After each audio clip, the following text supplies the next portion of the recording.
அந்த மாணிக்கத்தோட பில்டிங் எங்களுக்கு தான். இத பாரு ஜானு, பணம் சம்பாதிக்க எனக்கு எத்தனையோ பிசினஸ் ஆரம்பிச்சிருக்கேன். ஆனா மன திருப்திக்காக ஒரு இல்ல ஆரம்பிக்கிறது இதான் முதல் தடவை. அதெல்லாம் பாதியிலே நிக்க கூடாது. அதோட மட்டும் இல்ல, இலக்கிய தனக்குன்னு ஆசைப்பட்டு எதையுமே கேட்டதே இல்ல. முத தடவையா ஆசைப்பட்டு கேட்டிருக்கா. அதை செஞ்சு முடிக்கணும்னு நான் உறுதியா இருக்கேன். சரிப்பா, நீ ஏதோ சொல்ற, எனக்கு கொஞ்சம் ஆறுதலா தான் இருக்கு.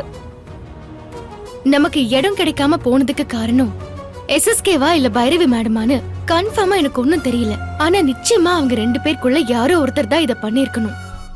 ஏன்னா அவங்க 2 பேரையும் தாண்டி நமக்கு எதிரிங்க யாருமே கிடையாது. அதனால மாணிக்கத்தை மிரட்டினது யாரு, அவங்களோட நோக்கம் என்ன, இத சீக்கிரமே நாம கண்டுபிடிச்சு இது எல்லாத்துக்குமே ஒரு முடிவு கட்டுறோம்.